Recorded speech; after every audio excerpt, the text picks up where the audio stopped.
अब चैप्टर के टॉप पे आए,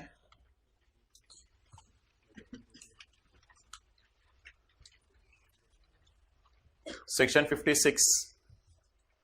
अगर पेपर में सवाल आ जाए कि कैरी फॉरवर्ड के रूल्स बताएं, फिर तो हर सेक्शन के लिए अलग कैरी फॉरवर्ड है, हर हेड के लिए अलग सेक्शन है, 57, 58, 59। कैरी फॉरवर्ड के लिए तो टेंशन नहीं।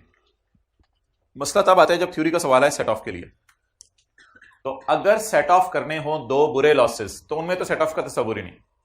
तो अगर पेपर में सवाल आ जाए कैपिटल गेन का लॉस इस साल आया, उसे क्या करें, तो आपने ये सारा नहीं लिखना, बस एक लाइन लिखनी है, कैपिटल गेन का loss can not B minus against any other head. और अगर सवाल आया स्पेकुलेशन का लॉस आया है, तो उसको करंट ईयर में सेट ऑफ कर सकते हैं, तो ये सारा आपने नहीं लिखना, आपने बस एक लाइन लिखनी है, स्पेकुलेशन बिजनेस का loss can not B minus against any other head. लेकिन अगर आपको बिजनेस का लॉस आ जाए, प्रॉपर्टी का लॉस आ जाए, अदर सोर्स का लॉस आ जाए, तो फिर आपने लाइनें लिखनी है। मैं मिसाल देता हूं, आपको बिजनेस नॉन स्पेकुलेशन सादा बिजनेस में लॉस आ गया, तो आप लिखिएगा a person can set of a loss against any other head, इसको माइनस कर लें किसी भी हेड में से एक्सेप्ट सैलरी, और ये पॉइंट 2 भी लिखाइएगा, a loss under any head which is not minus can not be carried forward, however loss under business non speculation can be carried forward. और आखिरी बात भी लिखाइएगा, अगर कोई लॉस आ जाए बिजनेस नॉन स्पेकुलेशन में और किसी और हेड में, तो अदर हेड को प्रायोरिटी देंगे। फिर सारी बातें लिखाइएगा। अच्छा, अब अगर सवाल आया प्रॉपर्टी के लॉस का क्या करना है, तो आप लिखाइएगा a loss can be minus against any other head, property का लॉस जिस मर्जी में से माइनस करो except salary, except salary, salary के अलावा। पॉइंट 2 भी लिखाइएगा, a loss under a head of income is not set off can not be carried forward, property carry forward नहीं हो सकता। लेकिन आगे ना लिखिएगा कुछ हाउएवर। और आखिरी बात फिर लिखाइएगा, if there is a loss under business non speculation and property, the priority shall be given to property other head, तो फिर प्रायोरिटी आप अदर हेड को दे दें क्योंकि उसका लॉस रेड हो जाए। तो अगर कैपिटल गेन का लॉस आ गया या स्पेकुलेशन का लॉस आ गया और सवाल आया थ्योरी का कि सेट ऑफ कैसे करना है, तो सिर्फ ये पहले की आखिरी लाइन लिखनी है। और अगर बाकी और कोई लॉस आ जाता है स्पेकुलेशन कैपिटल के अलावा, तो फिर शायद सारी लाइनें ही लिख देने में कोई हर्ज नहीं है। ये हम कल सवाल कर रहे थे, that was on page number 300।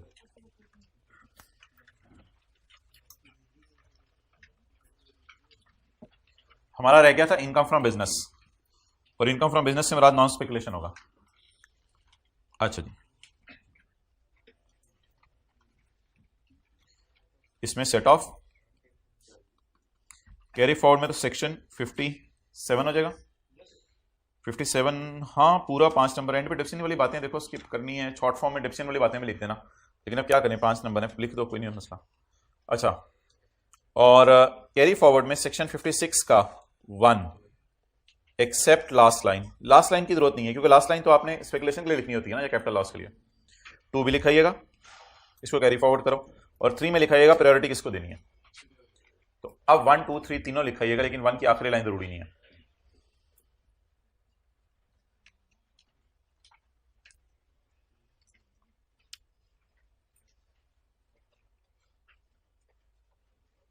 Okay, question number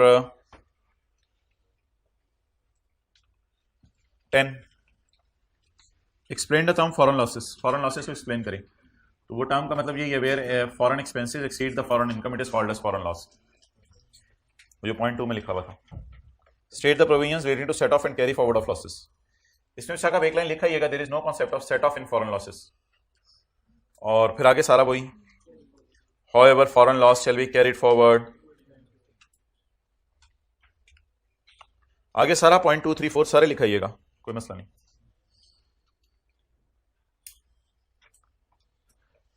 भाई टोपी पे किंग लिख देने से बंदा किंग बन जाता है लेट आके।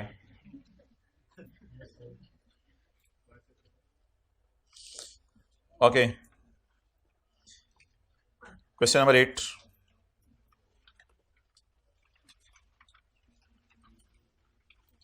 जी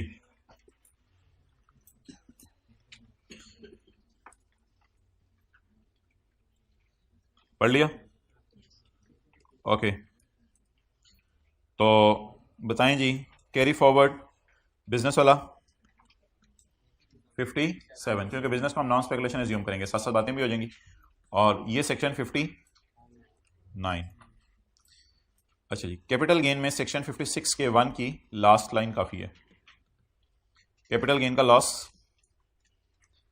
करंट ईयर में किसी के अगेंस्ट भी माइनस नहीं हो सकता।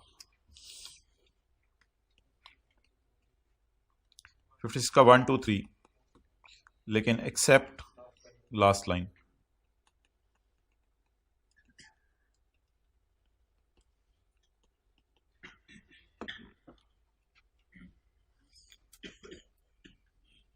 You are hanging okay.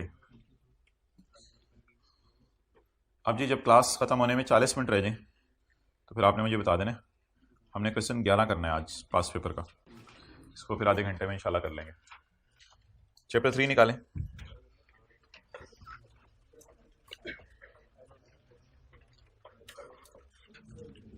दोबारा आज मिलेंगे इंशाल्लाह 3:45 3:15 पे, और इंशाल्लाह 4:05 पे आपको फ्री कर दिया जाएगा।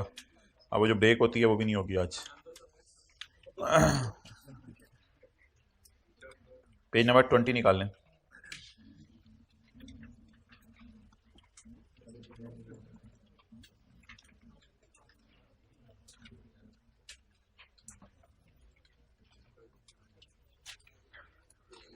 भाई आपके सवाल का मैं जवाब दे रहा हूं आपको।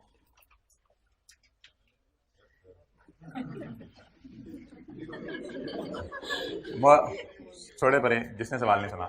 Morality behind the tax compliance, morality behind the tax compliance. अच्छा मोहतरम, टैक्स पेयर के लिए हम एथिक्स शुरू करने लगे हैं। टैक्स पेयर जो होता है उसके लिए एथिकल बिहेवियर क्या है। असल में डिफरेंट किस्म के टैक्स पेयर हैं और उनकी डिफरेंट किस्म की सोच है। उस सोच के मुताबिक बबल खाते हुए उससे पैसे निकलवाना, ये कमाल की चीज है। अच्छा, अब वो सोच क्या है और डिफरेंट किस्म के लोग क्या हैं, ये जरा सुनिएगा। मिसाल के तौर पे इसमें तो एफबीआर वाले दूर की बात, फकीर भी बड़ा अकलमंद होता है। आपको देखते हैं तो जाते हुए कहता है कि अल्लाह तीनों पास करे। जैसे आप कॉलेज से निकल रहे थे बैग उठा के अल्लाह तीनों पास करे। और इसी तरह आप जो है थोड़े से बड़े हो जाते हैं तो फिर जो है वो आपको देख के जो है वो कहते हैं अल्लाह तेरा रिश्ता कराए। फिर आप थोड़े से और बड़े हो जाते हैं तो आपको वो इधर खड़े होकर आमीन कर रहे हैं। फिर थोड़े से और बड़े हो जाते हैं तो अल्लाह तीनों नौकरी दे। तो आगे पीछे होगी चीजें, कोई नहीं, पहले कर लीजिएगा। रिलैक्स, कोई क्वेश्चन वाली बात नहीं, रिलैक्स पहले कर लीजिएगा। अच्छा, फिर आप थोड़े से और बड़े हो जाते हैं तो फिर वो कहते हैं अल्लाह तीनों औलाद दे। फिर थोड़े से और बड़े हो जाते हैं अल्लाह तीनों हज कराए। लेकिन आप लोग पहले कर लीजिएगा, आप लोग पहले कर लीजिएगा, वेट ना कीजिए, शुरू ही। अच्छा, और नहीं, आखिर में ये कहते हैं अल्लाह तीनों आराम ना लगे ले जाए। तो ये चलो छोड़ो परे, वो उधर दो बीवियों के इशारे कर रहे हैं खड़े होकर। समीउल्लाह आप क्लास में ना आया करो। अच्छा, हाइब्रिड से 4 का इशारा आ गया। अच्छा, अब मोहतरम सवाल ये है कि टैक्स पेयर्स की डिफरेंट सोचें हैं, उनके मुताबिक आपने उनसे पैसे मांगने हैं। कुछ टैक्स पेयर्स ऐसे हैं, कुछ लोग ऐसे हैं, ये असल में टैक्स से अभी लिंक ना करें, जनरल बात सुने। कुछ लोग ऐसे हैं जो खुशियों की बातें करते हैं। कुछ लोग काम करते हुए खुशी की बात नहीं करते, कहते हैं बस ड्यूटी है तो कर रहे हैं। और कुछ लोग बात करते हैं कि अपने टैलेंट को इस्तेमाल करना ये असल चीज़ है। तो ये डिफरेंट किस्म के लोग हैं जिनके डिफरेंट किस्म की थॉट्स हैं। यूटिलिटेरियन जो है खुशियों की बातें करते हैं। डिओंटोलॉजिस्ट जो हैं ड्यूटी की बातें करते हैं। डेंटिस्ट नहीं, डिओन, कोशिश करें बोले साथ वाले को, डिओन, बीच में डैन निकल जाने मुंह से तो डिओन सही तरह बोले डिओंटोलॉजी। पहले वाला भी बोले, पहले वाला नहीं बोलना, यूटिलिटेरियनिज्म। ओके, और वर्चू एथिसिस्ट्स, वर्चू एथिक्स लिखा हुआ है लेकिन इनको वर्चू एथिसिस्ट्स कहते हैं इन लोगों को। तो वर्चू एथिसिस्ट्स, ये 3 किस्म के फिरके पाए जाते हैं दुनिया में। Utilitarian tells us to aim for greatest happiness across the population. हमने कहा हैप्पीनेस, कहता है हैप्पीनेस इज हा। नो, हैप्पीनेस इज, पेपर में लिखिएगा, हैप्पीनेस इज हा। Happiness is satisfaction of our desires. Deontology वाले कहते हैं यार हैप्पीनेस छोड़ो, बस जो काम ड्यूटी है करो, बस हुई। हर वक्त तुम्हें हंसी की पड़ी रहती है। Deontology is basis ethics on the idea of duty. और एक तीसरा फिरका जन्म, वो कहते हैं वर्चू एथिक्स फोकस ऑन खूबियां वी शुड हैव। इसको भी हाईलाइट कर लें, खूबियां, फोकस ऑन खूबियां we should have. A broad conception must be use here, एक ब्रॉड मीनिंग होना चाहिए यहाँ पे। Virtue is not just honestly, ये ऑनेस्टी नहीं है सिर्फ, बट यूजिंग वन, सलाहियतें, अपनी सलाहियतों को इस्तेमाल करना, जिसको आप मोबाइल पर जाया कर रहे हैं, बट यूजिंग अपनी सलाहियतें and leading a fulfilled life is also a खूबी। ये भी एक बहुत बड़ी खूबी है। तो पहले हैप्पीनेस हो गया, दूसरा ड्यूटी हो गया, और तीसरा खूबियां या टैलेंट्स। अब इसको जरा टैक्स से लिंक करें। ये जो पहले वाले लोग हैं ये कहते हैं हमारा इकोनॉमिक गोल ये है कि गुड्स एंड सर्विसेज सबको अवेलेबल हों for a decent life.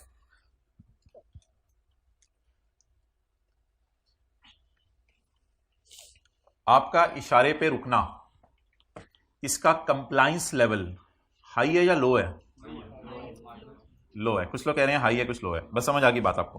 Compliance level होता है लॉ को मानने का जज्बा, कंप्लाइंस लेवल। तो कंप्लाइंस लेवल कुछ लोगों का टैक्स की नजर में हाई होता है एफबीआर की नजर में, और कुछ लोगों का कंप्लाइंस लेवल लो होता है। तो कंप्लाइंस लेवल का उर्दू में तर्जुमा अगर आप लिखना चाहें, टैक्स के लॉ को मानने का जज्बा या लॉ मानने का जज्बा। कंप्लाइंस लेवल होता है लॉ मानने का। ये लफ्ज बड़ा इंपॉर्टेंट है, इसको लिखें, लॉ मानने का जज्बा।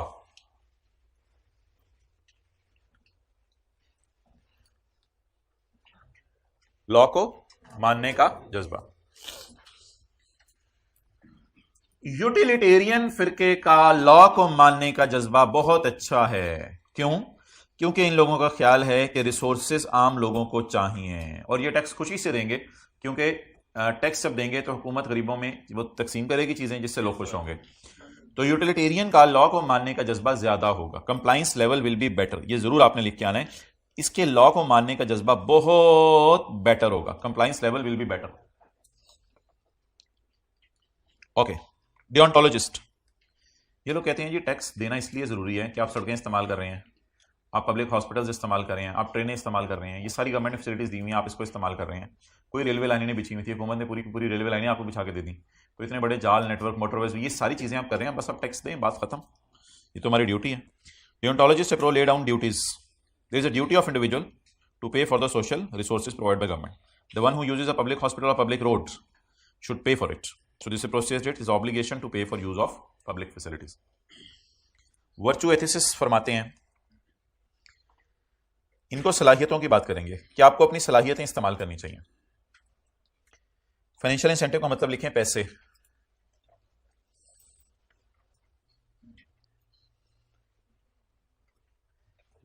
पैसे पैसे encourage people to use their talents. जिस काम पे पैसे ज्यादा मिल रहे हो वहां पे बंदा अपनी सलाहियत भी ज्यादा लगाता है, दिन रात एक कर देता है, कुर्बानी करता है, घर वालों को छोड़ता है, अपना आराम छोड़ता है, अपनी राहतें छोड़ता है, घर के खाने छोड़ता है। Financial incentives encourage people to use their talents. लेकिन अगर इनको यह कहा जाए कि आप अपने टैलेंट्स इस्तेमाल करके ज्यादा कमाएं और ज्यादा टैक्स दें, तो फिर वो पैसे कम हो जाएंगे। तो इसलिए इन लोगों से अगर आपने टैक्स लेना है तो इनको इनकी सलाहियतें इस्तेमाल करवाकर कम टैक्स लें, ताकि ये शौक से सलाहियतें इस्तेमाल करें। शायद अगर आपके अंदर मेहमानों को खिदमत का जज्बा नहीं है तो फिर आप मेहमान के लिए खाना खुश दिली से नहीं पका रहे होंगे, आप कह रहे होंगे ये तो सारा वही खा जाएगा, मैं क्यों खुश दिली से पकाऊं। तो इसी तरह कहते हैं पैसे इंकरेज करते हैं लोगों को कि वो अपनी सलाहियतें इस्तेमाल करें। लेकिन अगर आपने टैक्स रेट ही 35, 40, 50% कर दिया तो फिर वो पैसे कम पड़ जाएंगे। इंसेंटिव्स को अंडरलाइन करके लिखें पैसे। इसलिए शायद इन लोगों की नजर में टैक्स तो लगना चाहिए लेकिन टैक्स रेट कम होना चाहिए। अनदर खूबी इज चैरिटी। एक और खूबी होती है चैरिटी, इधर in the form of cash, या आप पैसे दे दें किसी को, और टाइम, या गरीब के घर जाके खाना पका दें। तो इधर in the form of cash और in the form of time. The more take home cash people have, अगर 100 रुपया डिविडेंड है और 2 रुपए टैक्स है तो 98 होगा टेक होम। लेकिन अगर 100 रुपया डिविडेंड है और 15 रुपए टैक्स है तो 85 होगा टेक होम। टेक होम तो फिर कम हो गया आपका। तो more take home cash people have, घर लेके जाने के लिए ज्यादा पैसे होंगे, the more charities they can afford. Again इनकी सुई वहीं उड़ी हुई है कि टैक्स रेट कम रखो ताकि हम टैलेंट भी इस्तेमाल करें। हमें पता हो कि हमारे टैलेंट से जो पैसे होंगे वो हमें ही मिलेंगे, गवर्नमेंट को ज्यादा नहीं जाएंगे। और दूसरा, इनकी इस चीज के ऊपर भी फोकस है कि अगर तुम हमें पैसे ज्यादा दोगे तो हम चैरिटीज भी ज्यादा शौक से करेंगे। The more take home people, the more take home cash people have, the more charities they can afford and also find the time to perform charity. और फिर पैसे जेब में पड़े होंगे तो फिर बंदा सोचेगा भी यार टाइम निकाल लेते हैं चैरिटी के लिए। एक और चीज, a third virtue is independence. जी, पैसे जेब में ज्यादा इसलिए होंगे वो पैसे खर्च हो जाने ना, तो फिर और कमाने के लिए टैलेंट इस्तेमाल करेगा। हाँ, तो टैलेंट और इस्तेमाल करेगा ना। अब आपने 1 साल टैलेंट इस्तेमाल करके कमा लिया, बस उसी पे बैठे रहोगे। सोने की कान तो नहीं मिल गई, full stop. A third virtue is, बाकी बात को बढ़ाना है तो आ जाओ क्लास के बाद। अ थर्ड वर्चू इज इंडिपेंडेंस। वैसे ही शुगर है यार मेरा और इसका और मेरा नहीं। A third virtue is independence. अगला वर्चू क्या है? Independence. It is good to live on money. It is good to live on money. तो साथ वाले का कोई बच्चा मोबाइल देखता है, यार मोबाइल तो इसका जबरदस्त है यार, चल समोसा तो आज खिला। तो प्लीज पूर्वकार जिंदगी गुजारें, मेरी तो रिक्वेस्ट है आपसे, पूर्वकार जिंदगी ना ना ना पूर्वकार जिंदगी गुजारें। अच्छा, lower tax rate make independence easy. बस बातें 7 कमेंट्स क्यों देने होते हैं, लिख के रख लिया करें। Lower tax rate make independence easy. जितना टैक्स रेट, इनकी सुई वही अड़ी है, टैक्स रेट कम करो, इससे इंडिपेंडेंस भी इजी हो जाएगी, इससे चैरिटी देना भी आसान हो जाएगा, इससे टैलेंट इस्तेमाल करना भी आसान हो जाएगा। अच्छा जी, अब एफबीआर वाले आए। इट्स एनफ, 4-5 दफा मैंने रोके, बातें नहीं करनी। एफबीआर वाले लोगों के घर पैसे लेने जा रहे हैं। क्यों? लोगों को सिक्योरिटी देनी है, लोगों के लिए अस्पताल बनाने हैं, लोगों को तालीम देनी है, या गरीबों की हेल्प करनी है। एफबीआर वाले इस मकसद से लोगों के घर पैसे लेने आए। नॉक नॉक नॉक किया, अंदर से एक बंदा निकला, आए आप एफबीआर से आए, अल्लाह आपका भला करे। मैं आपको बताना चाहता था कि मैं चाहता हूं कि पूरी दुनिया में खुशियां फैलें, आप मेरी इसमें हेल्प कर सकते हैं। यानी आपने एफबीआर वालों को अपना फिरका मिलते ही बता दिया। तो मैं बताना चाहता हूं कि पूरी दुनिया में खुशियां हैं, आप मेरी इसमें हेल्प कर सकते हैं। एफबीआर वालों ने कहा बिल्कुल, आप हमें टैक्स दें और इससे जो है वो हम लोगों को तालीम देंगे, सेहत देंगे, जिससे लोगों में खुशियां आएंगी। इसने कहा यार वेल डन, ये गाय को गुड। बेगम मेरा वॉलेट लाओ, चलो भाई इनको टैक्स निकाल के दो। Will approve tax. ये लोग टैक्स देने को तैयार होंगे, बिल्कुल टैक्स देने को तैयार होंगे, because more goods and services are available resulting in more happiness among the people. और आप अगले महीने दोबारा इनके घर चले गए। जी अब आप क्यों आए हैं? तो एफबीआर वालों ने कहा हम इसलिए आए हैं कि हमने आपसे पैसे लेके गरीबों की मदद करनी है, ताकि गरीबों के चेहरों पर भी मुस्कुराहटें आए। जबरदस्त, बेगम वॉलेट लाओ। बेगम ने कहा मुग्गे चौप लिया, अपने बरस में लिया। Okay okay, will approve tax. ये टैक्स अप्रूव कर देंगे because it will lead to equal distribution of wealth, गरीबों में पैसा जाएगा, and happiness amongst the society. तो प्लीज इसको जरूर आपने लिख के आना है। उनकी सुई कहां अड़ी हुई है? हैप्पीनेस में। यहां भी कुछ लिखा जा सकता था, लेकिन अल्लाह भला करे आई कैप का उसने पता नहीं किताब में क्यों नहीं लिखा कुछ। चलें आगे, हम इस बहस में नहीं पढ़ते। आप जी अगले महल्ले के अंदर अगली गली में जाके दूसरे घर में एफबीआर ने नॉक किया, और जैसे एक बंदा बाहर निकला तो उस बंदे ने कहा हम मेरी ड्यूटीज़ हैं, अल्लाह का शुक्र है मैं हमेशा ड्यूटी देता हूँ और मेरी ड्यूटीज़ बड़ी कमाल है, मैं ड्यूटीफुल बंदा हूँ। एफबीआर ने कहा हमारी सबसे बड़ी ड्यूटी गरीबों की मदद करना है। इसने कहा हाँ, इस तरफ तो मेरा जहन गया ही नहीं था। बेगम ने मुन्ने को भेज दिया, ये लो विल अप्रूव टैक्स। ये भी टैक्स दे देगा खुशी से, because it is our duty to take care of poor. इसकी सुई ड्यूटी पड़ी हुई है। ओके, अब हम चीचू की मलियां पहुंच गए और हमने दरवाजे पे दस्तक दी। चीचू बाहर निकला, चीचू ने कहा मलियां वॉलेट लेके आओ। Virtue ethics, virtue ethics. मैं भी टैक्स देने को तैयार हूं, बिकॉज इन चीजों से लोग एक जिंदा दिल लाइफ गुजारेंगे और अपने टैलेंट्स को इस्तेमाल करेंगे। आपको पता है कांगड़ी पहलवान ने क्या अपने टैलेंट को इस्तेमाल करना है? कांगड़ी पहलवान ने तो अपने टैलेंट को इस्तेमाल नहीं करना, एक नौजवान आप जैसे ने अपने टैलेंट को इस्तेमाल करना है ना। इसी तरह जिसके पास तालीम नहीं है उस बेचारे ने क्या अपने टैलेंट को इस्तेमाल करना है? या जो बंदा हर वक्त डरा रहता है, वो से डर जाता है बेचारा, तो उस बेचारे ने क्या अपना टैलेंट को इस्तेमाल करना है? वो तो बाहर ही निकलता, डीओजी ना आ जाए। तो इसलिए ये तीनों चीजें आप दे दें, कुत्ते शुत्ते सारे मार दें, अस्पताल बना दें, तालीम दे दें। ऐसी सूरत में ये लोग, इसकी सुई कहां अड़ी हुई है? टैलेंट। तो ये लोग टैलेंट्स इस्तेमाल करेंगे। चीचू की मलिया में आप दोबारा उसी घर के अंदर गए अगले महीने और आपने कहा अब हम गरीबों की मदद करना चाहते हैं। तो इसने कहा कि इसकी सुई अड़ी हुई है टैलेंट्स और वर्चू पे, मैंने आपको बताया था। इसने कहा इससे बड़ी और खूबी क्या हो सकती है कि बदकिस्मत लोगों की मदद हो जाए मेरी तरफ से। Will approve tax because taking care of बदकिस्मत इज इन इट सेल्फ, खुद अपने अंदर बहुत बड़ी खूबी है। तो वर्चू और टैलेंट्स इसके लिए है, उसके लिए ड्यूटी है और उसके लिए हैप्पीनेस है। इन द एंड कंक्लूजन निकलने लगा जी। Morality for citizens. मोरालिटी क्या होता है? अखलाकियात कह सकते हैं। अखलाकियात for citizens to pay taxes justified, यानी अखलाकी तौर पे लोगों को टैक्स देना चाहिए। क्यों टैक्स देना चाहिए? इसलिए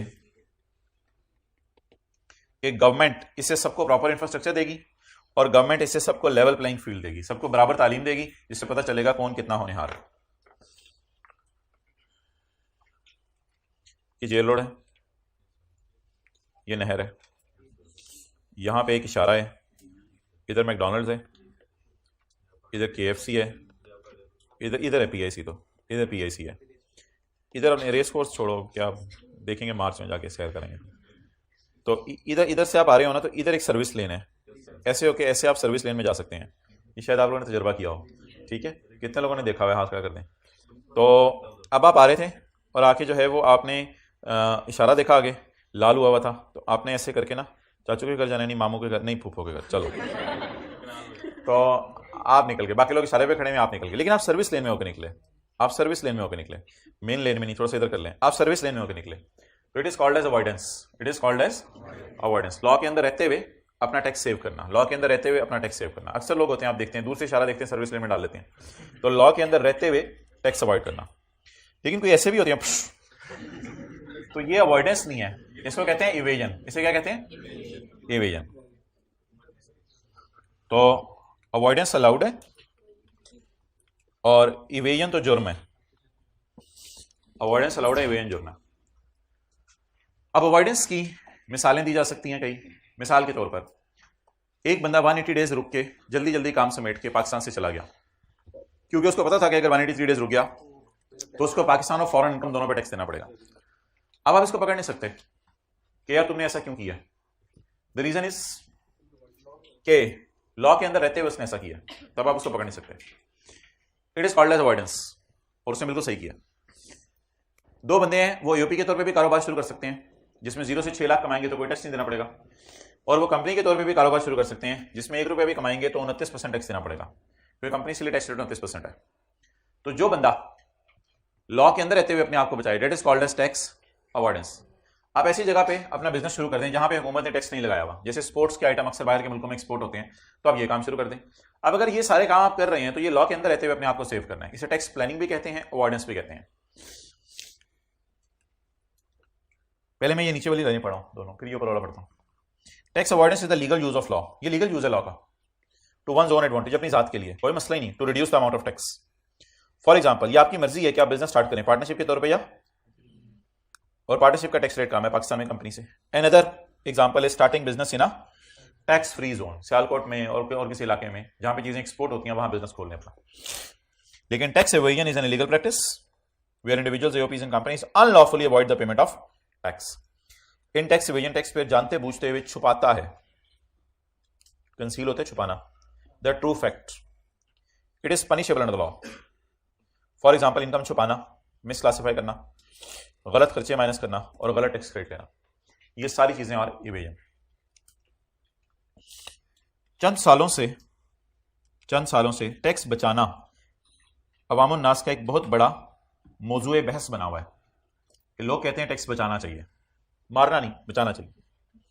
it is compliance with law, कहते हैं इसमें मुझे एतराज नहीं है, ये लॉ के अंदर रहते हुए अपने आप को बचाना है। लेकिन दो एग्रेसिव और एब्यूसिव अवॉइडेंस, एग्रेसिव और एब्यूसिव अवॉइडेंस सही नहीं है कि बस हर दफा बैठना ही इस नीयत से कि मैंने टैक्स बचाने और न्यूमेरिकल करते हुए एक ही सोच हो कि बस हुकूमत को ही नुकसान पहुंचाना है, जहां जहां लॉ में गलतियां उनको पकड़ूं और अपनी जात को फायदा पहुंचाऊं। कहते हैं इसकी भी लिमिट होती है, अवॉइड करने की भी लिमिट होती है कि हर दफा ही चाची फूफी ताई के घर जाना और सोच रहे हैं और निकल जाया करो, लिमिट होती है अवॉइडेंस की भी। दो एग्रेसिव और abusive avoidance as opposed to simple tax planning. Simple tax planning तो अवॉइडेंस लग रही है, लेकिन एब्यूसिव यूज ऑफ अवॉइडेंस भी सही नहीं है। लेकिन सिंपल टैक्स प्लानिंग आप कर लें, कोई मसला नहीं, आप प्लान करें कि मैं टैक्स कैसे दूं, तो और एब्यूसिव अलाउड नहीं है, सिंपल प्लानिंग अलाउड है, जिसमें आपका मकसद होता है तो लेटर ऑफ लॉ को फॉलो करें। लेटर ऑफ लॉ होता है लॉ बनाने वाले का मकसद, ट्रू स्पिरिट। तो लॉ बनाने वाले की ट्रू स्पिरिट आप सामने रखें कि इनिशियल अलाउंस में उसका वो चाहता है कि हमें फायदा दे, टैक्स रेट्स में चाहता है हमें फायदा दे, जुर्माना हम पे कर रहे हैं, हम जुर्म कर रहे हैं, चाहते हैं हमें सजा दें। स्पिरिट को लॉ के सामने रखते हुए आप लॉ लगाएं, ना कि हर वक्त लॉ में गलतियां ढूंढ के अवॉइड करने के चक्कर में ही पड़े हो। तो दो बातें होगी, एक हो गया एब्यूसिव अवॉइडेंस, इसकी इजाजत नहीं है, लेकिन किसकी इजाजत है? टैक्स प्लानिंग की, टैक्स प्लान करने की इजाजत है। डन। ये था जी आज का सारा। अब इन दोनों में डिफरेंसेस बता दें, अवॉइडेंस और इवेजन में। अवॉइडेंस में आप लॉ को क्या करेंगे? फॉलो, लेकिन इसमें आप टैक्स अवॉइड करेंगे थ्रू इलीगल मींस। अवॉइड का लफ्ज़ उसने लिख दिया इवेजन में, लेकिन अवॉइड करेंगे थ्रू इलीगल मींस। ये फर्क देखें जल्दी, जैसे जीरो रेट और एग्जाम सेल के फर्क शौक से देख रहे थे। इसमें आप लॉ के लूप होल्स निकालते हैं, लॉ में गलतियां निकाल के अपनी जात को फायदा देते हैं। इसमें आप अनफेयर मींस यूज करते हुए जो है 2 नंबर तरीके से टैक्स बचाते हैं। Tax avoidance is not done with evil intention, इसमें आपकी इवल इंटेंशन नहीं होती, but to comply with law, आपका दिल होता है लॉ को फॉलो करूं। Tax evasion is unlawful way of paying lower tax. Tax avoidance looks like a tax planning, ये टैक्स प्लानिंग की तरह है, and tax evasion is a fraud. वो टैक्स प्लानिंग है, ये फ्रॉड है। अगली बात इतनी जानदार मुझे नहीं लगती इसकी, and is done before tax liability. Tax liability arise होने से पहले ही आप प्लान कर लेते हैं मैंने कैसे टैक्स देना है, और ये जिस वक्त आप टैक्स देने की बारी आती है ना, उस वक्त आप सोचना शुरू करते हैं कैसे कैसे बचाऊं। तो ये इसने लफ्ज यूज किया, अगर याद रहा, इधर बिफोर का लफ्ज है और इधर आफ्टर का। तो प्लानिंग पहले हो जाती है, जिससे टैक्स बचाना भी कह सकते हैं। लेकिन अगर टैक्स देना पड़ जाए और 30 सितंबर को आप खड़े होकर सोच रहे हो आप क्या क्या करूं, तो वो फिर आपको 2 नंबर तरीके सोच रहे होंगे, आपने पहले सब कुछ प्लान नहीं किया हुआ प्रॉपर। डोनेशन देना ताकि टैक्स बचे, बिल्कुल अलाउड है, ये एक अच्छी मिसाल है टैक्स अवॉइडेंस की। लेकिन गलत रिटर्न बनाना, जिसमें अपने बाहर के मुल्क के एसेट शो ना करना, पता नहीं आई कि अपने क्यों नवाज शरीफ का लफ्ज डाल दिया किताब में, मेरे ख्याल से डालना नहीं चाहिए था, मुनासिब नहीं है। तो नवाज शरीफ का लफ्ज उसने किताब में डाल दिया। पनामा पेपर लीक्स, इसमें पेपर से पता चला था कि इसके बाहर के मुल्क में भी एसेट्स हैं, तो उसे अपनी रिटर्न में शो करने चाहिए थे, जो शो नहीं किए थे, तो जिसकी वजह से it is evasion, it is not avoidance, it is evasion. अच्छा यार, मिस्टर ए का कारोबार है जूते बेचने का, उसकी सेल है 20 मिलियन। यार चुप करो, उसने सारे पैसे लॉकर में छुपा के रख दिए कि टैक्स वालों को पता ना चले। अवॉइडेंस है, इवेजन है, इवेजन। मिस्टर बी ने 50 मिलियन कमाया, जिसमें से उसने बताया सिर्फ 36 मिलियन है एफबीआर को डिक्लेयर, बकाया पैसे उसने छुपा दिए किसी बैंक अकाउंट में ताकि उनको पता ना चले, इवेजन। मिस्टर सी ने 50 मिलियन कमाया, लेकिन इसने 37 मिलियन के खर्चे रिकॉर्ड किए हैं लीगल टैक्स यूज करते हुए ताकि इसको कम टैक्स देना पड़े, अवॉइडेंस। लीगल टैक्स यूज करते हैं तो लॉ के अंदर रहते हैं या लॉ को वायलेट करके, लॉ के अंदर रहते हैं।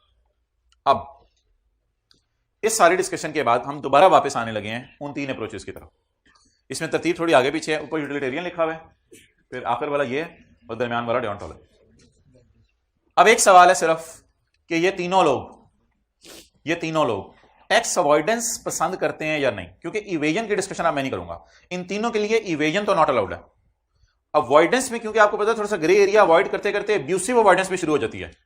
अवॉइडेंस की भी एक हद होती है ना। ये तीनों अवॉइडेंस पसंद करते हैं या नहीं। तो पहले तो एक ना काम करें, he might be willing, he will dislike, ये तो डिसलाइक करेगा, ये फेवर नहीं करेगा अवॉइडेंस की, but might not condemn it. ये 3 बातें हाईलाइट करें, ये तो मेन है जो एग्जामिनर ढूंढेगा आपके सोल्यूशन में।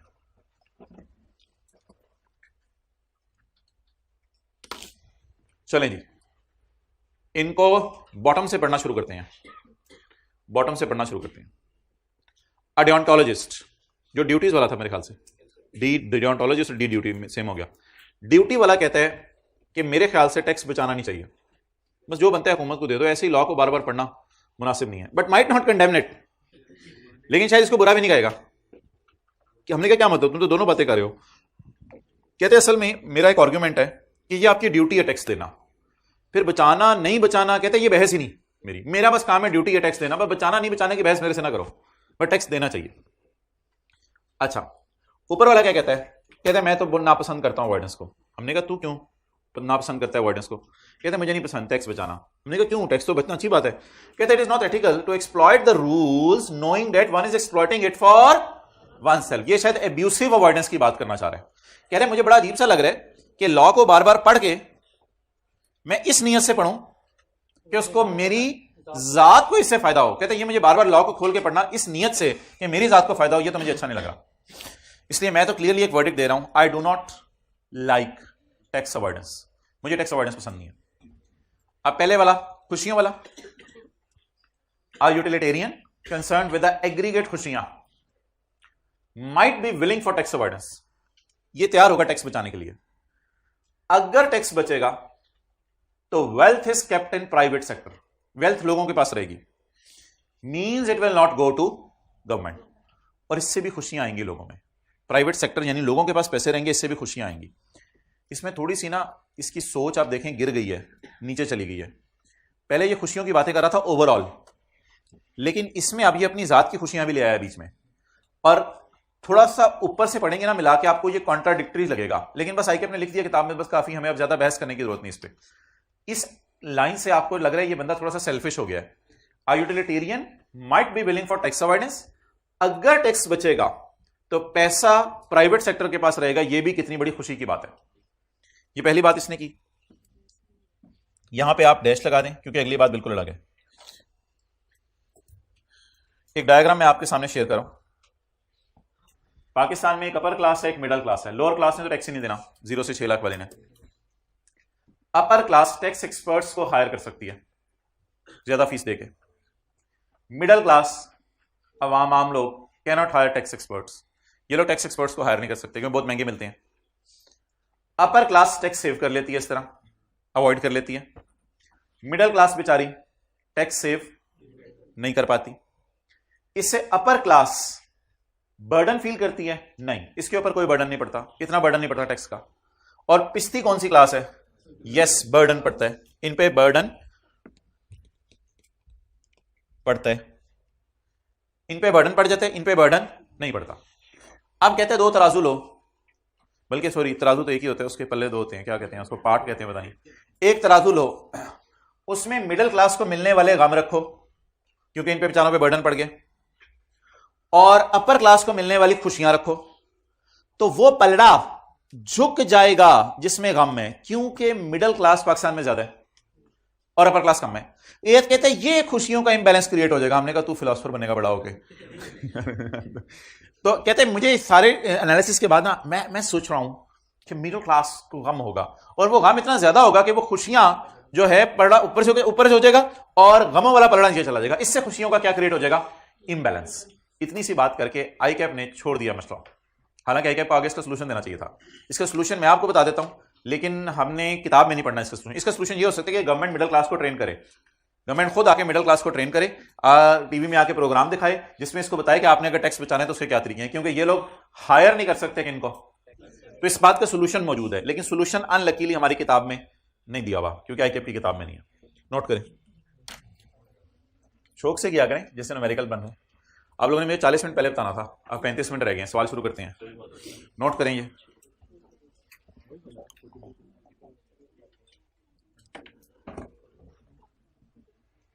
क्या करे समीउल्लाह? समीउल्लाह से साथ वाला मोबाइल पे लगा हुआ है, सोया हुआ है, फिर तो नजर ही नहीं आ रहा।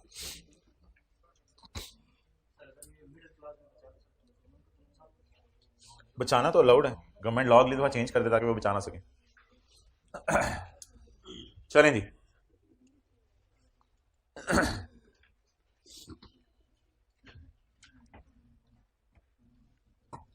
भाईजान बस लिख लिया?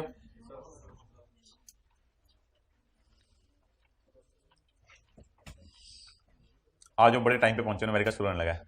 एक इस क्लास में कर लेंगे, अगली में कर लेंगे, बैलेंस हो जाएगा।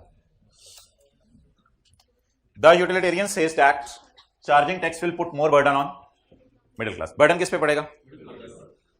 Who can not afford hiring tax lawyers, जो लोग टैक्स लॉयर्स को अफोर्ड नहीं कर सकते। The dissatisfaction of middle class, इनकी dissatisfaction will be more as compare to satisfaction achieved by a rich class. इनको क्या सेटिस्फेक्शन मिली है? By saving tax, by hiring experts. इसका हल नहीं इसने बताया, बस मसला बता के चला गया।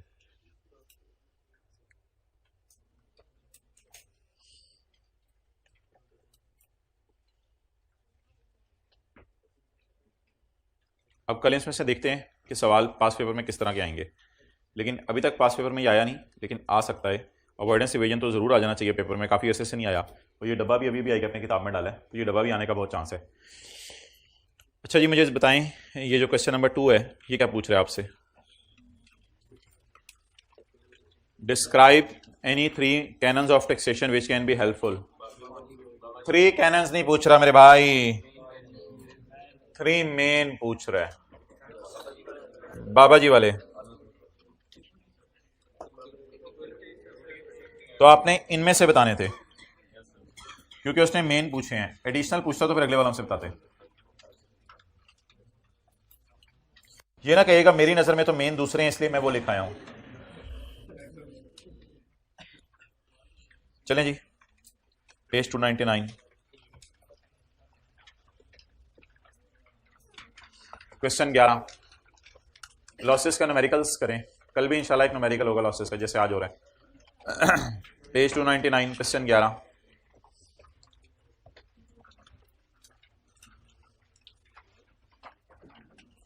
हेड्स ऑफ इनकम बता दें कितने हैं, 6 हैं 12 हैं?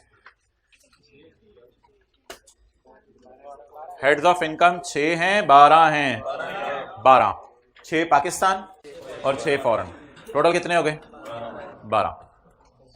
बल्कि एक दफा हमने ये भी पढ़ा था, for apportionment of expenditures speculation non speculation shall be considered as a separate business.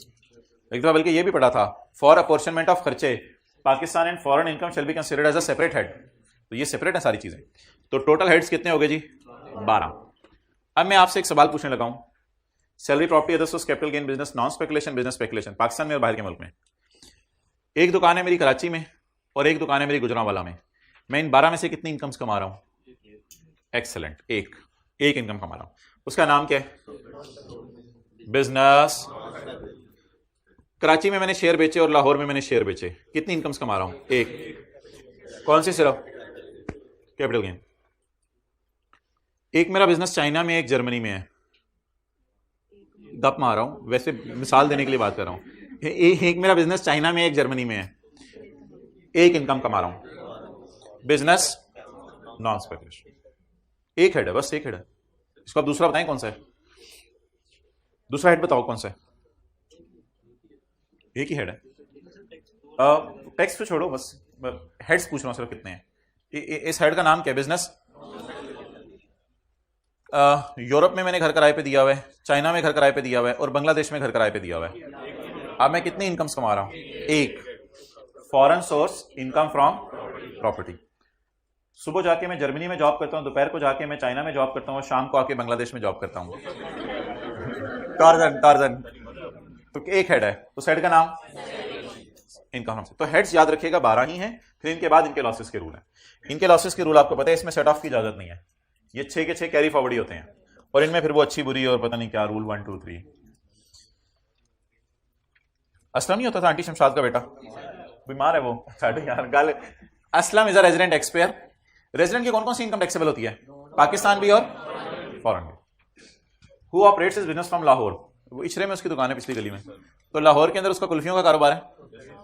And Paris के अंदर भी कुल्फी हो तो आसलम की, अंग्रेज भी कहते हैं असलमैनियन कुल्फी दे दें। पेरिस के अंदर भी असलम की कुल्फियां चल रही हैं। In August 2014 he establish a new branch in Berlin. तो उसने बर्लिन के अंदर जो है नई ब्रांच खोल ली। अभी तक बताएं कितने हेड्स ऑफ इनकम है? दो। ये हो गया पाकिस्तान का बिजनेस, ये हो गया फॉरेन बिजनेस और ये भी फॉरेन बिजनेस। तो ये दोनों एक ही हेड्स हैं। तो इन दोनों को हम मर्ज कर देंगे, ये एक ही हेड है और ये अलग है। लोअर तो हमारे इधर है ना, ओके। अच्छा, कितने लोगों के ख्वाब में कल या घर में पढ़ते हुए लगे हुए थे आप लोग? आफ्टर, घर में साथ साथ इशारा कर रहे थे, हाथ खड़ा करें। आफ्टर और बिफोर नहीं, घर में लगे हुए थे, हाथ खड़ा करें। आफ्टर कितने लोग बोल रहे थे ऐसे साथ साथ? तो फायदा क्या है? अच्छा, अब्दुल्ला अभी जो है ना क्लास के एंड पे न्यूमेरिकल बांट देना, जो टेस्ट में आया था, लेटेस्ट टाइम का जो क्वेश्चन था, उसको भी अगली क्लास के अंदर थोड़ा टच मच करेंगे। Following information is available. कल वाला होमवर्क वाला सवाल हो गया था, आसान सा था, छोटे से 4 बंदों के अलग अलग न्यूमेरिकल थे। थोड़ा सा उसने शायद टफ टाइम दिया हो क्योंकि बहुत सारी इन्फॉर्मेशन थी नहीं उस बंदे की, तो बड़े आसान से सवाल थे लेकिन बड़े लर्निंग वाले थे। सोल्यूशन से देखिए चीजें पता चल गई होंगी। Following information is available in respect of business operations for tax year 2015। चलें छोड़ें, आप टेंशन ना लेके, होमवर्क नहीं किया आप। Following information is available in respect of business operations for tax year 2015। Lahore के अंदर शहजादे को प्रॉफिट आया, पेरिस में भी प्रॉफिट आया, बर्लिन में अम्मी ने मना भी किया था ना ले पंगे। बर्लिन में क्या आया? टैक्सेस पे किए आपने, लाहौर में भी टैक्स पे किया है, पेरिस में भी, बर्लिन में भी। इनकम फ्रॉम कैपिटल गेन आई आपकी, net of income tax of 3। कितनी कैपिटल इनकम कमाई है? 30। एक्सेलेंट। कैपिटल इनकम कमाई कितनी, मिली कितनी? 27।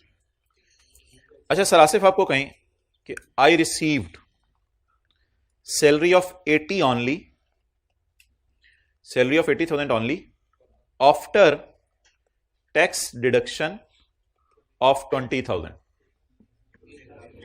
आप लोग जब इनकम फ्रॉम सैलरी का न्यूमेरिकल शुरू करेंगे तो आप 1 लाख को 12 से जरब देंगे या 80,000 को 12 से? 1 लाख को। तो याद रखिएगा, कभी भी किसी भी हेड में अगर टैक्स माइनस हो गया हो तो वो टैक्स माइनस नहीं करने की इजाजत, टैक्सेस अगर कोई है वो तो एंड में माइनस होंगे जाके सवाल के, टैक्स क्रेडिट्स के तौर पे माइनस होंगे, वो इनकम में से माइनस नहीं होते, उनका बेनिफिट अलग मिलता है। तो अगर कोई टैक्स टुक्स आपने पे कर दिया हुआ, वो एंड पे माइनस होते हैं। अच्छा, इसी तरह एक बंदा लेके जा रहा था 85,000 का डिविडेंड घर, आपने पूछा तुम्हारा था कितना डिविडेंड, उसने कहा 1 लाख, तो तुम घर क्यों 85 लेके जा रहे हो? कहते 15,000 गवर्नमेंट ने टैक्स काट लिया। न्यूमेरिकल के फेस पे इनकम में आप लोग कितना डालेंगे, 85 या 1 लाख? 1 लाख। तो याद रखिएगा, नेट ऑफ टैक्स कभी भी न्यूमेरिकल के फेस पे इनकम से डालनी होती, इनकम टैक्स के बगैर वाली डालनी होती है। तो क्या मैं ये कह सकता हूं दिस 27 इज आफ्टर टैक्स? हालांकि बात में किसी और चीज के लिए कर रहा हूं, कल किसी और चीज के लिए बात की थी, लेकिन समझने के लिए दिस 27 इज, बट अगर ये टैक्स ना माइनस हुआ होता तो प्लीज इस फिगर को काट के 30 कर दें, क्योंकि जब मैं इस न्यूमेरिकल का फेस बनाऊंगा तो इंशाल्लाह मैं इस पे 30 ही डालूंगा। हाँ, 3 का क्या करना है मैं बता दूंगा आपको, लेकिन पहले इसको सेट तो करें ना फिगर को। तो एक फिगर में मसला था, उसको हमने सही कर लिया। सैलरी भी अगर कभी आपको दे देना वो कि 80,000 एक एम्प्लॉय घर लेके जा रहे हैं, हालांकि है लाख रुपया, तो अब लाख को 12 से मल्टीप्लाई कीजिएगा। कैरी फॉरवर्ड लॉसेस, बिजनेस में कोई लॉस आ रहा है, कैपिटल में कोई लॉस आ रहा है, ये मेरे इसको ख्याल से गलत उसने लॉस यूज किया है। कैरी फॉरवर्ड नहीं होना चाहिए था, ब्रॉड फॉरवर्ड होना चाहिए था। और आई कैप को हाईलाइट भी किया फिर टीचर्स ने। फिर उसके बाद जब कभी अटेम्प्ट में सवाल आया, इससे पहले भी इसने ब्रॉड फॉरवर्ड लॉसेज लिखा था। लॉसेज हमारे साल खड़े हो गए तो पिछले साल के लॉसेज ब्रॉड फॉरवर्ड ही होते हैं ना। और बल्कि इसके बाद भी एक क्वेश्चन 13 आया था सितंबर 16 में, उसने भी आई कैप ने फिर तोबा कर ली थी, ब्रॉड फॉरवर्ड लॉसेज ही लॉस लिख रहा है। लॉस कैरी फॉरवर्ड तो हमने खुद करना होता है, सवाल में जो एंड पे बचे उसे हम कैरी करते हैं। अगर पुराने साल का लॉस है ना, उसे ब्रॉड फॉरवर्ड लॉस कहते हैं, कैरी फॉरवर्ड तो नहीं, brought forward loss from previous years. Carry forward पता नहीं से गलती से लिखा गया होगा या क्या हुआ। बहरहाल ये जी लॉसेज हैं, ब्रॉड फॉरवर्ड लॉसेज 55 और 6। अब एक काम आप कर दें, फिर मैं सवाल शुरू करता हूं। सवाल में वो कह रहे हैं कि 2 फिगर्स गलत हैं, उनको सही कर दो। द फॉलोइंग अमाउंट्स, अब ये FR1 वाली एडजस्टमेंट है जिसे आप रेक्टिफिकेशन ऑफ एरर कहते हैं। जैसे सवाल में लिखा होता था रिपेयर सैलरी में डाल दी, रिपेयर एक्सपेंस एसेट की कॉस्ट में ऐड कर दिया। The following amounts paid by Aslam in Berlin. अच्छा मुझे बताएं, अगर अमाउंट्स बर्लिन में पे हुई हैं तो फिर रिकॉर्ड भी कहाँ होनी चाहिए? बर्लिन में। बर्लिन के खर्चे कहाँ माइनस होने चाहिए? बर्लिन में। The following amounts paid by Aslam in Berlin have been charge to, गलती से कहाँ चार्ज कर दिए? कुछ मुलाजमीन की तनख्वाहें हैं, मेरे ख्याल से बर्लिन में हमने जैसन को रखा होगा। जैसन है बोतल फड़ा, जैसन शटर डाउन कर, और जैसन बाहर लिख के लगा जुमा ब्रेक, और जैसन इधर आ चल सफाई कर। तो भाई हमने किसी जैसन को रखा होगा, तनख्वाह दी उसको, लेकिन माइनस कर ली लाहौर की तनख्वाह के तौर पे, और किराया भी दिया बर्लिन में। थॉमस से हमने घर किराए पे लिया होगा या दुकान किराए पे ली होगी बर्लिन पे, थॉमस को किराया दिया, लेकिन हमने समझा हमने रशीद को दिया है, तो हमने लाहौर वाला खर्चा रिकॉर्ड कर लिया। अब इसमें ना सारी बातें बेजान है, बस ये बात मेन है। ये पेमेंट्स हैं कहां की, तो रिकॉर्ड कहां होनी चाहिए? बल्कि मुझे लफ्ज बोलना चाहिए माइनस। माइनस कहां होनी चाहिए? बर्लिन में। माइनस हो कहां गई? लाहौर में। तो मेरे ख्याल से बर्लिन में माइनस करनी चाहिए थी, अब हम कर देते हैं, और लाहौर में माइनस हो, तो इसकी एंट्री रेक्टिफाइंग इस तरह बनेगी, expenses of Berlin debit and expenses of Lahore credit. ये रेक्टिफाइंग एंट्री इस तरह की बनेगी, तो ये एक एंट्री बन जाएगी। तो लाहौर के खर्चे बढ़ा दें और बर्लिन के खर्चे, सॉरी उल्टा बोल गया, बर्लिन के खर्चे रिकॉर्ड कर दें और लाहौर के खर्चे उल्टा दें, क्योंकि वो लाहौर का खर्चा है ही नहीं है। अब 2 फिगर्स बताएं जिसमें गलती है। नहीं 1 2 3 4 5 6 8 9 फिगर्स है ना, इसमें से 2 फिगर्स बताएं जिसमें गलती है। एक 29 गलत है और एक 15 गलत है। चलें जी, वर्किंग 1 स्टार्ट करें। सवाल को पहले सही करते हैं फिर शुरू करेंगे।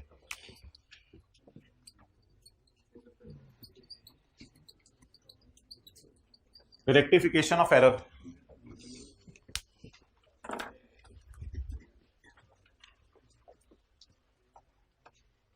जी किस किस में मसला है?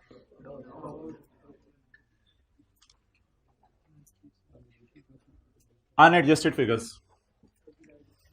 बताएं जी, 29 और एज पर क्वेश्चन।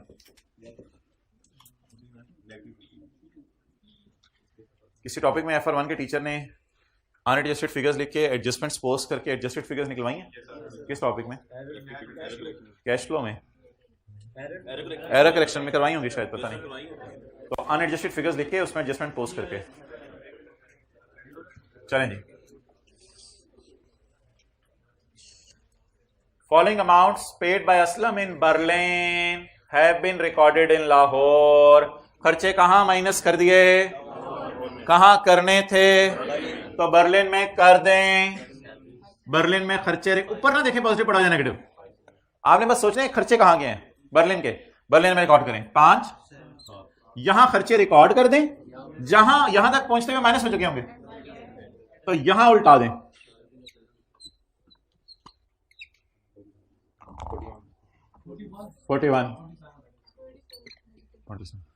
इसका नाम एडजस्टेड फिगर्स।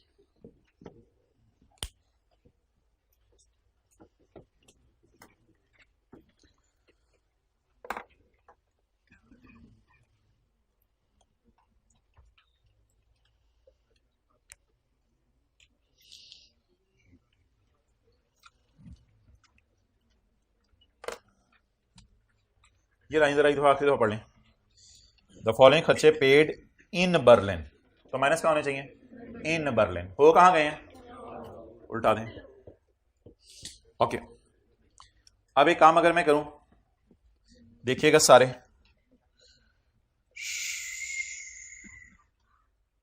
पहले उधर नोट कर लो, कैमरा करो जरा।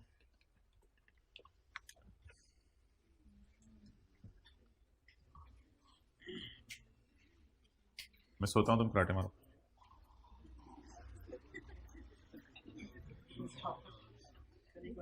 ओके, उठ जाए भाई। अल्हम्दुलिल्लाह जाना बादामा माताना मशहूर। चलो जी, ले आओ इधर कैमरा। अब अगर मैं इस तरह करूं, मोबाइल वाले भाई, अगर मैं इस तरह करूं, देखिए मैं क्या कर रहा हूं।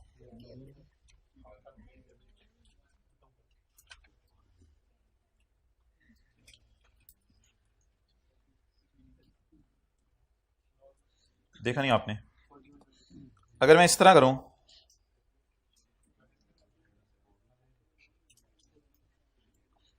और असल में 3 गलतियां थी ना सवाल में, ये भी गलती थी 30 रुपए वाली, और मैं इस जगह सही वाली फिगर्स लिख दूं 41, 27, तो अब क्या मैं नीचे वाली लाइनों को काट सकता हूं, क्योंकि अब इनकी जरूरत नहीं है। अब मैंने खुद ही फिगर्स क्या कर लिए हैं, सही कर लिए हैं। क्लियर? चलें, अब हम सवाल सॉल्व करना शुरू करते हैं। अब सवाल इस काबिल हो गया है कि इस मलंग ने जितना हमें छेड़ना था छेड़ दिया। अब सब्जी कट चुकी है, बस हांडी में डालनी है, लेकिन वहां भी थोड़ी सी आपको पता है फिर प्लानिंग की जरूरत होती है, वरना प्याज सड़ जाएं तो फिर मसले की बात होती है। ओके, अब एक और मैं काम करने लगा हूं ताकि आपको आंखों में देखने में अच्छा लगे। मैं इस सवाल के डेटे को इस फॉर्मेट पे लाने लगा हूं। 3 कॉलम्स डालने लगा हूं मैं वर्किंग 2 में। मेरी इनकम कितनी है इस साल की, मेरा टैक्स कितना है इस साल का, और मेरा पुराना लॉस कितना है। 3 कॉलम, मेरी इनकम इस साल की, मेरा टैक्स इस साल का, और मेरा पुराने साल का लॉस। तो ये 3 कॉलम डाल के मैं इस सवाल को और ज्यादा आसान करने लगा हूं ताकि फिर हमें क्वेश्चन 9 और 11 एक ही जैसे लगे। Working 2, working 2, simplify data. मैं डेटा को सिंप्लीफाई करने लगा हूं। ओके, शायद अभी सवाल का फेस बनाने की तैयारी चल रही है, अभी तक फेस की तरफ मैं मूव नहीं किया। मैं 3 हेडिंग्स देने लगा हूं। नहीं, फॉरेन इनकम ना लिखें, खाली इनकम, इनकम, टैक्स और ब्रॉड फॉरवर्ड लॉस। ये 3 हेडिंग्स दे दी। अब मैं देखता हूं कि मेरे सवाल में कितने हेड हैं। पिछले सवाल में तो काफी सारे हेड थे, इसमें मैं देखता हूं कितने हेड्स हैं। 41 पे उंगली रखें और हेड का नाम बताएं। बिजनेस लाहौर, बिजनेस लाहौर, तो ये वाला हेड हो गया एक।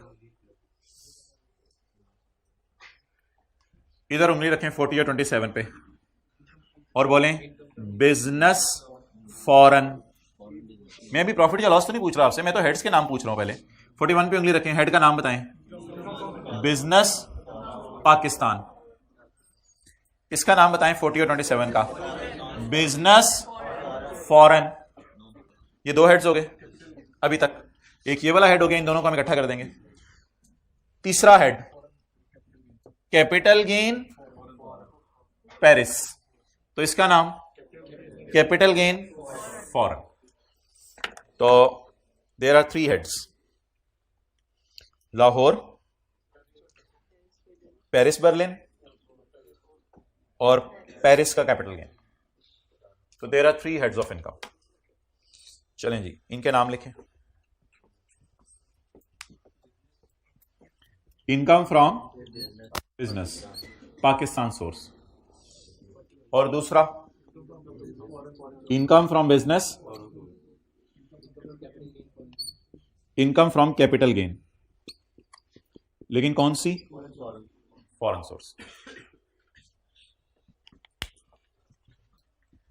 41 इज इनकम और 10 is tax, there is no पुराना लॉस।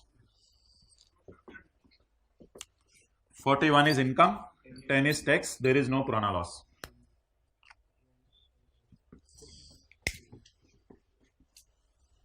तेरह, तेरह, तेरह, तेरह, तेरह, तेरह, तेरह,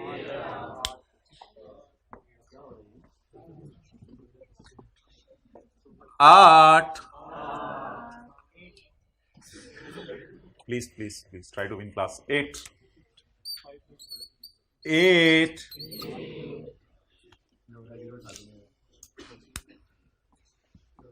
that's it. What is this? Foreign business. Berlin वाले लॉस पे भी टैक्स मांग रहे हैं, इनको डॉगी ने काटा है। बर्लिन वाले लॉस पे भी टैक्स मांग रहे हैं। It is foreign tax. Simplify कर रहा हूं ना मैं डेटे को। अच्छा, अब ये दोनों आ गए। इसके बाद इस 30 के बारे में बताएं। फॉरेन कैपिटल गेन कितना? 30। हाँ, इसका टैक्स अंदर पड़ा रे, इसका टैक्स अंदर पड़ा कि ना 3। पुराना लॉस फॉरेन बिजनेस। यकीन ना आवे तो मैं फॉरेन बिजनेस क्यों बोल रहा हूं? मैं फॉरेन बिजनेस इसलिए बोल रहा हूं कि पुत्र मैं ये 55 है, 55 के बाद मेरी आंखें गई उत्ते ते फॉरेन, ते मेरी आंखें गई खबे ते बिजनेस। तो मुझे कोई हार्म तो नहीं हो रहा चीजों का। तो 55 के ऊपर और दाएं बाएं देख के मुझे पता चलेगा क्या है। ओ, हमें कैसे पता चलेगा? थोड़ा सा ऊपर देखेंगे, थोड़ा सा उधर देखेंगे, हमें ऐसे पता चलेगा पेपर में। नहीं, फिर भी हमें कैसे पता चलेगा? जी बोले। पुराना लॉस 55।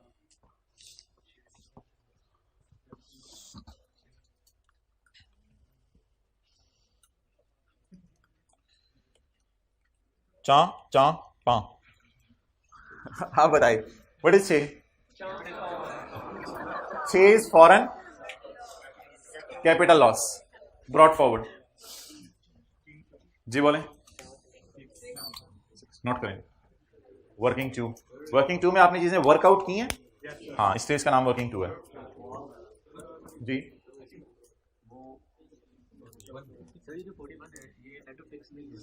ना ना ना, इसके साथ नहीं लिखा हुआ कहीं भी।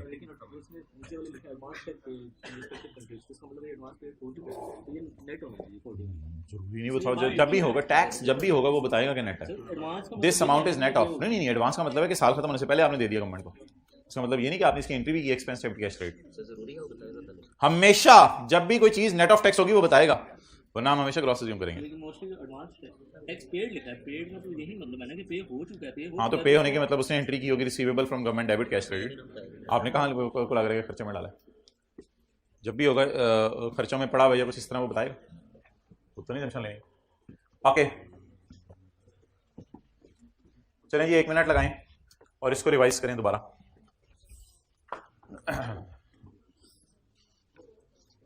रिवाइज करें। 40 क्या है? 41 क्या है? पाकिस्तान का बिजनेस। इस साल का इनकम कितनी? पाकिस्तान में टैक्स कितना जमा करवाया? 10।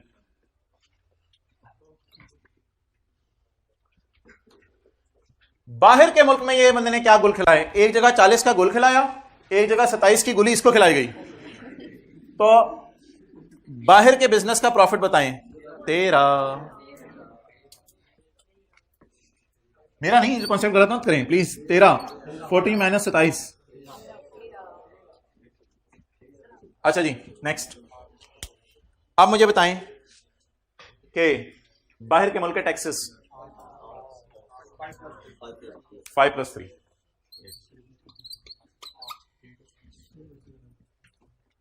चुप करो यार। बाहर की कैपिटल गेन इनकम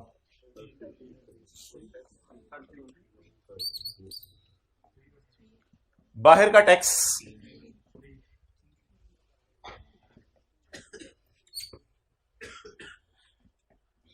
पुराना लॉस बाहर का 55 और पुराना लॉस कैपिटल गेन वाला बाहर का 6।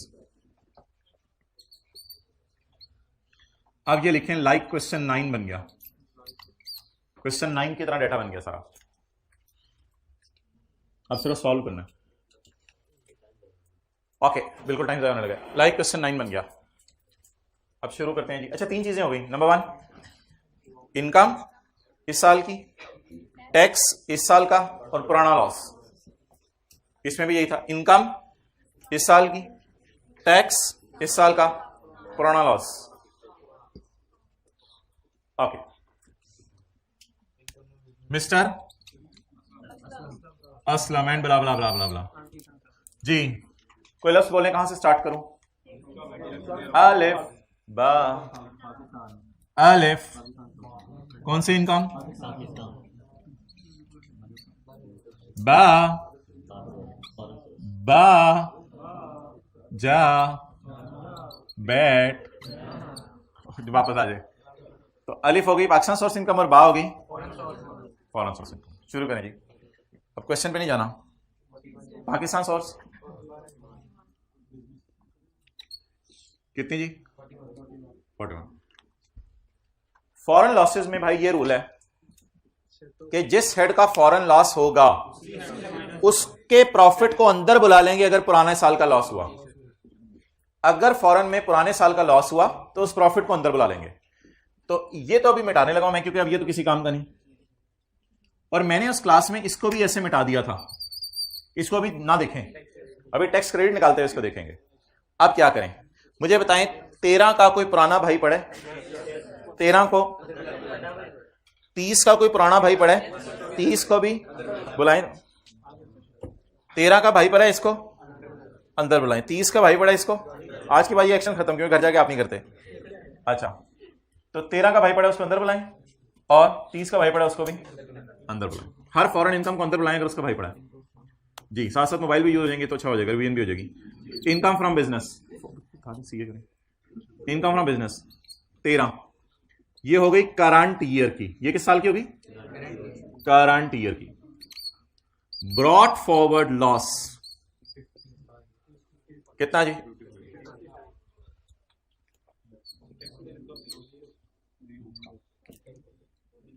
Carry forward income from business foreign source loss 42। इसका कोई प्रॉफिट पड़े, इसको सॉरी पुराना कोई लॉस पड़े, इस 30 को अंदर बुलाएं। 30 लोर किशोर किशोर किशोर किशोर मेरा भाई भेजो भेजो मेरा भाई पुराने साल का। उठ 6 उठ मैं आ गया यार। मुझे पता है कई साल से 65 जवाब आ रहा है इसका। आप लोग ना करें, नोट करें यहां जी। अब आपसे करूंगा क्लास के बाद। बिल्कुल तुम तीर आजमाना में जिगर आजमाऊंगा, उल्टा कर दो। अच्छा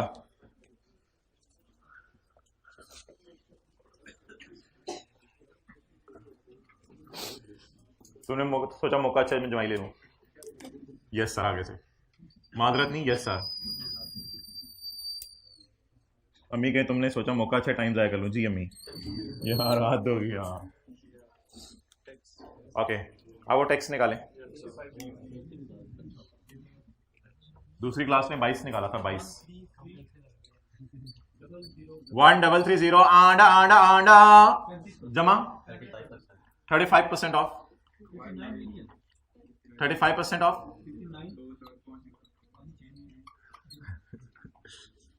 जवाब बताएं जी। 21.9 को क्या कर लिख लो 22 लिख लें, उसकी जान तो नहीं निकल जाएगी असलम की, जान तो निकलने लो। 22 मिलियन। चलें जी NOTE करें।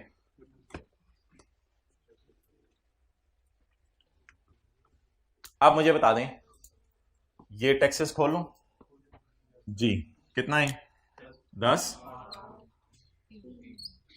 ये 10 फॉरेन टैक्स नहीं है, ये वो टैक्स होता था जो एंड पे न्यूमेरिकल के माइनस होता था, advance tax paid on business income.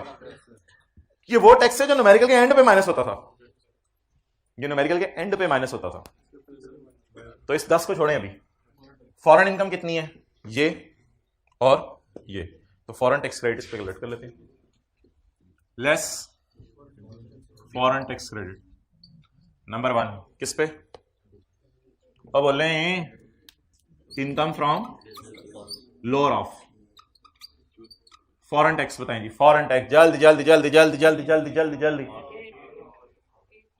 8 या पाकिस्तान टैक्स। वो कैसे निकलता है किसी को याद हो? पहले समझ लें यार, समझ लें पहले चीजें। 22 ए ओवर बी नहीं है, 22 डिवाइडेड बाय 65 मल्टीप्लाइड बाय 0। जवाब लेस, बिल्कुल मैं एग्जैक्ट पैटर्न फॉलो कर रहा हूं पिछले वाले सवाल का। लेस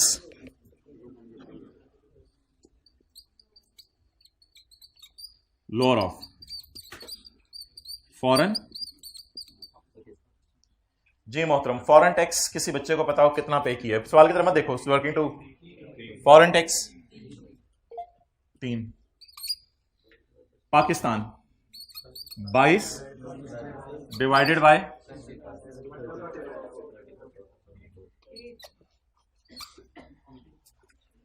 3 और 8 में से लोअर 3।